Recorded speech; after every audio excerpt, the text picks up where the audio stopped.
አንድ ወንድ ወይንም ደግሞ ባል መልካምና አስተማማኝ አጋር መሆኑን በምን ማወቅ እንችላለን? ሰላም እንዴት ናችሁ? ይህ ስለ ፍቅር ነው።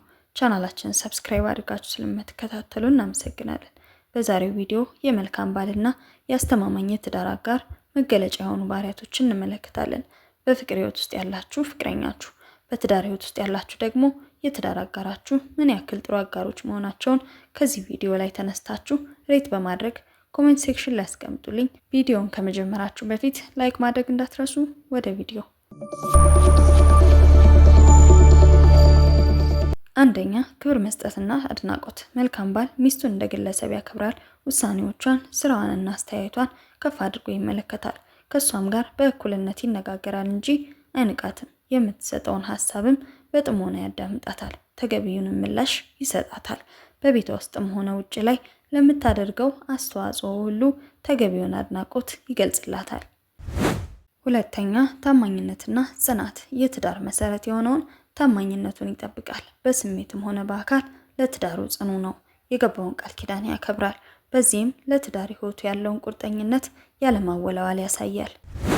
ሶስተኛ፣ ኃላፊነትን መሸከም። ለቤተሰቡ ደህንነትና ፍላጎት ኃላፊነት ይሰማዋል። እነዚህም በፋይናንስ ጉዳዮች ላይ ስሜታዊ ድጋፍ በምትፈልጊ ጊዜ ወይንም ደግሞ በከባሽና መጥፎ ችግሮች ውስጥ በሆንሽ ጊዜ እንዲሁም ለቤተሰቡ የሚያስፈልገው ነገሮች በማሟላት የቤተሰቡን ሸክም መጋራትን ያካትታል። አራተኛ፣ ግልጽና ውጤታማ መግባባት። ስሜቱንና ሀሳቡን በግልጽ የሚናገር ከመሆኑም በላይ ሚስቱን በትዕግስት ያዳምጣል። በመካከላችሁ ችግሮች ወይንም ግጭቶች ቢፈጠሩ እንኳን ከመሸሽ ይልቅ በጋራ በመነጋገር ለመፍትሄ ይሰራል። አምስተኛ፣ ስሜትን መሰረት ያደረጉ ድጋፍና ማጽናናት። ሚስቱ በሀዘኗ፣ በጭንቀቷ ወይንም ደግሞ በደስታ ጊዜያቶቿ የምትጠጋውና የምትደገፈው ጠንካራ ስሜታዊ አጋር ይሆናል። የእሷንም ስሜት ለመረዳት ጥረት ያደርጋል እና ሁልጊዜም እሷን ለመደገፍ ዝግጁ ነው። ስድስተኛ፣ የቤት ውስጥ አጋርነት። ባልና ሚስት አጋሮች መሆናቸውን በመገንዘብ የቤት ውስጥ ስራዎችን፣ የልጆችን አስተዳደግና ሌሎች የዕለት ተዕለት ተግባራትን ለማጋራት ፈቃደኛ ይሆናል። ሰባተኛ፣ ይቅር ባይና ትዕግስተኛ ነው። ፍጹም ሰው እንደሌለ ስለሚያውቅ ስህተቶችን ለመቀበልና ይቅር ለማለት የሰፋ ልብ ይኖረዋል።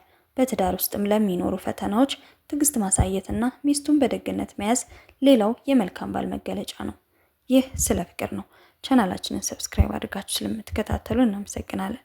ቪዲዮውን ከወደዳችሁት ላይክ ማድረግ እንዳትረሱ። ቀጣይ በሌላ ቪዲዮ እስከምንገናኝ ሰላም ሁኑ።